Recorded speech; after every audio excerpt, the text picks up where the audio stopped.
Hey, Taylor Ellwood here, and today I'm going to be talking with you about the core components of pop culture magic rituals and what makes pop culture magic work. Um, and we may end up doing a little pop culture magic ritual as well, so we'll see. It's been a pretty crazy day today for me.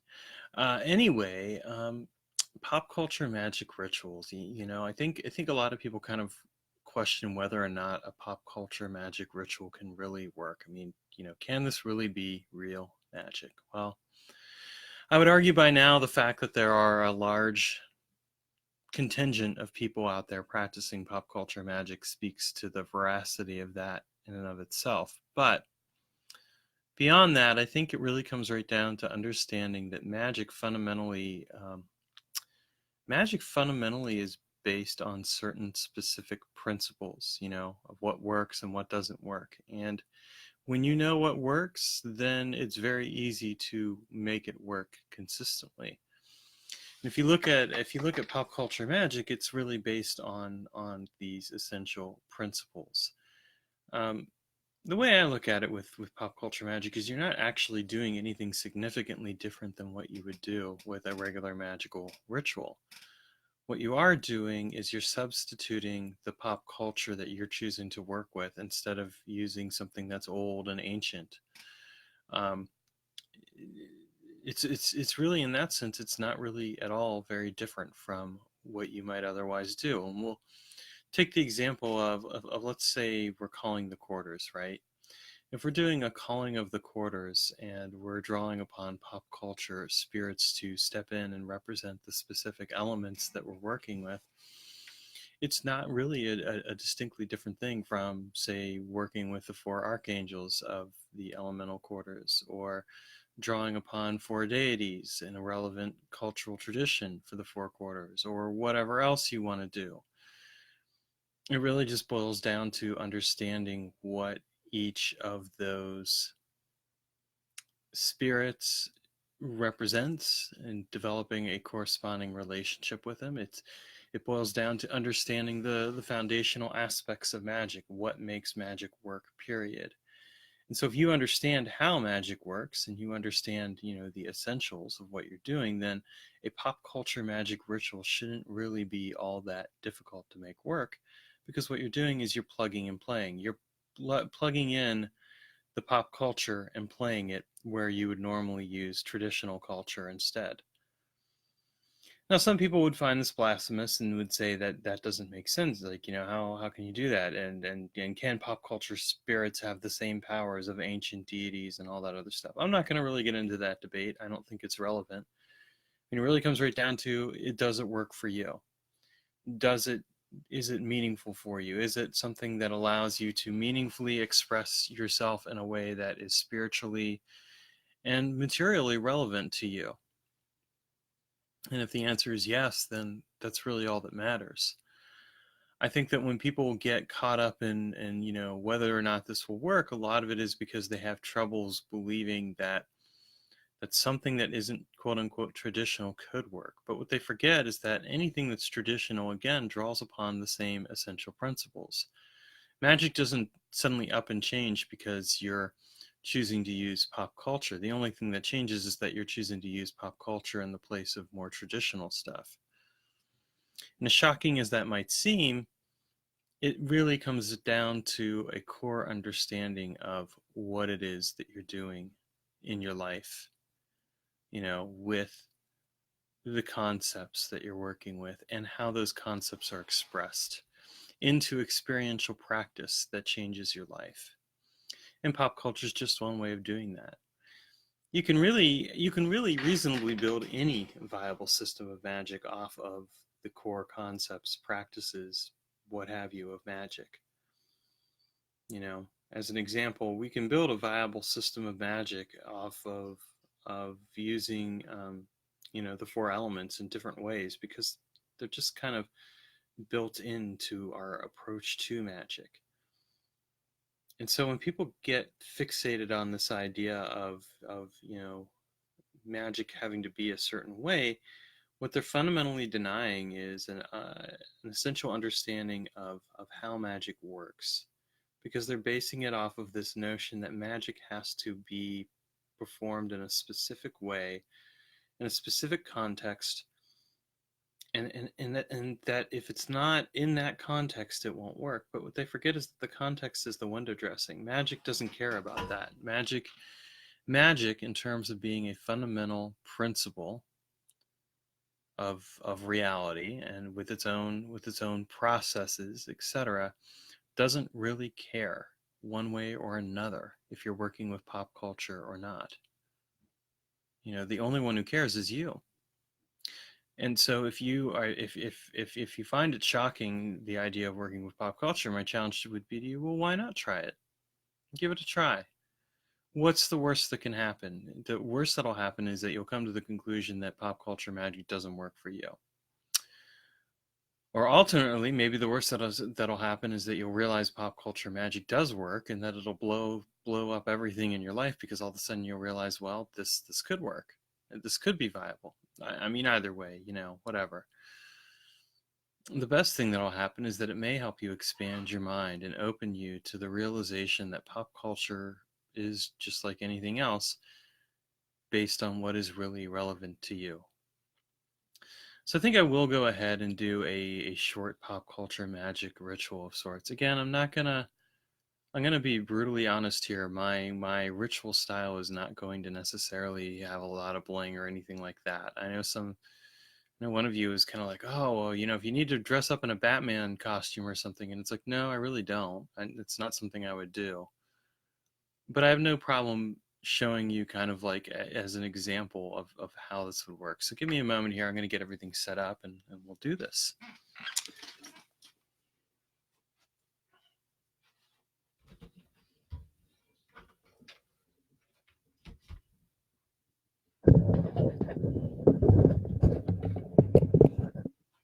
Now let me check and see if everything is kind of centered appropriately. Yeah, you can kind of see. Okay, great. Okay, so I'm going to go ahead and get started. Um,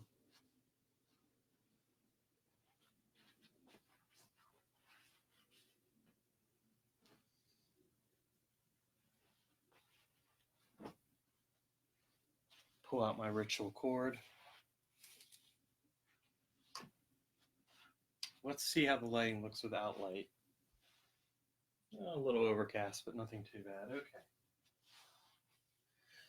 So pop culture magic that I'm going to be working with is going to be, it's going to be, it's going to be with the Dahara system of magic, which is a system based off of the fantasy series Wraithu, which I have worked with before. And what I'm going to do is just do a basic 4/4 ritual, calling in the Dahara, and we'll see where things go from there. Astale Miyakala, Dahara of the East, guardian of air, guardian of creativity. I call you here into this circle to inspire us with creativity, to show us the way forward in our creative journeys.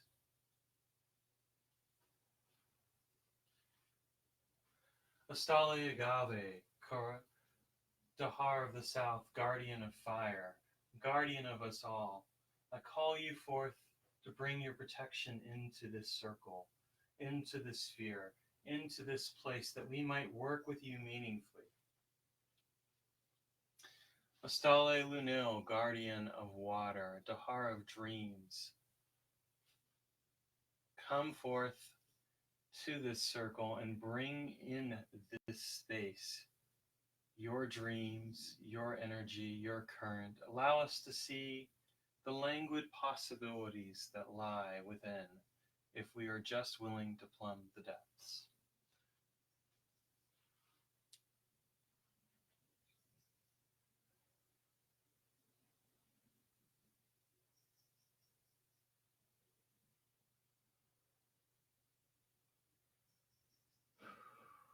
Astale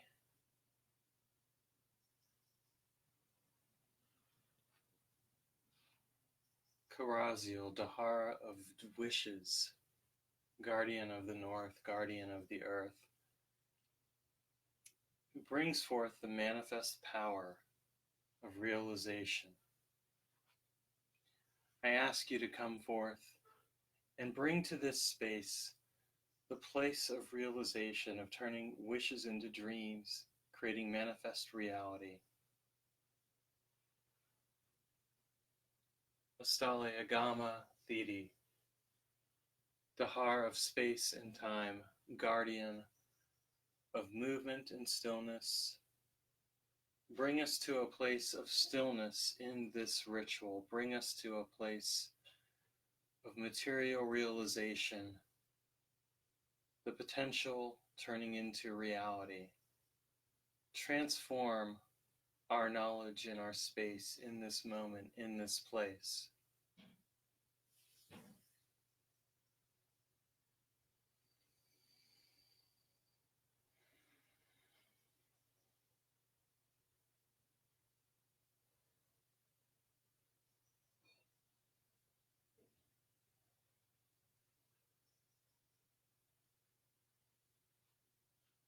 Miyakala, grant us inspiration and creativity in our work. Show us the way forward with any creative blocks that we have. Agave, light the creative fire within us. Showcase the way forward that we might see that inner spark of inspiration that shows us forth the way to creative realization. Lanil, I welcome you to this space. Show us with your dreams and your power the way to discover the subconscious desires of our creativity, to plumb the depths of who we are and create the work that we need to do. Karazio, Dahar of wishes. My wish is to be more creative, to continue to unleash the writing within me, the art, the music, everything else. Show me how to turn these wishes into reality. And Thidi Agama, Dahar of space and time, help me manifest the possibilities into opportunities, into realizations. Show me the path forward from potential to reality.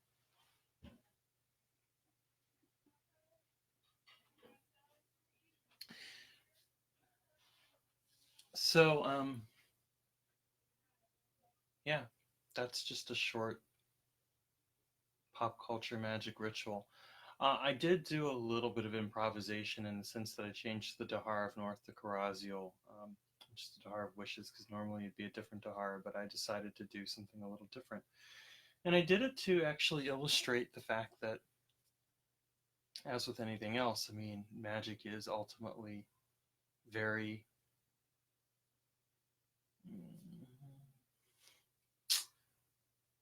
take something and swap it into place. Yeah.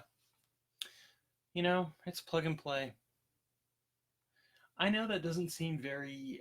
I know for some of you that's probably like, oh my gosh, like he's he's taking this approach that's very clinical and technical, and I am in a way, but it works because if you understand what's going into it, then you understand how to create those experiences, and you can still have very real experiences as well. Let me be very clear, very spiritual experiences. I think what people get caught up on, though, is they get caught up in this idea of having to have things a certain way with their magical work. Let's switch this back over.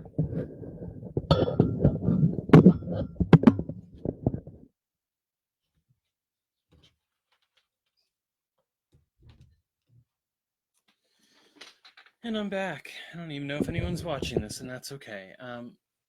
The truth of the matter is, though, that you know, it. I'll be honest with you. I would not normally do a pop culture magic ritual on camera. I wouldn't normally do any of my magical work on camera. It's not really for other people. It's for me. I did it this time around because I had an interesting challenge a few weeks back that someone was like, "Well, it'd be interesting to see," and I'm like, "Okay." But as I've said before, my approach to magical work is not necessarily very flamboyant or anything else. It's actually very minimalistic. And so there it is. Anyway, you have seen a pop culture magic working. Hopefully, well, hopefully you found it somewhat interesting and relevant in terms of just exploring the core components of pop culture magic rituals. But yeah, thanks.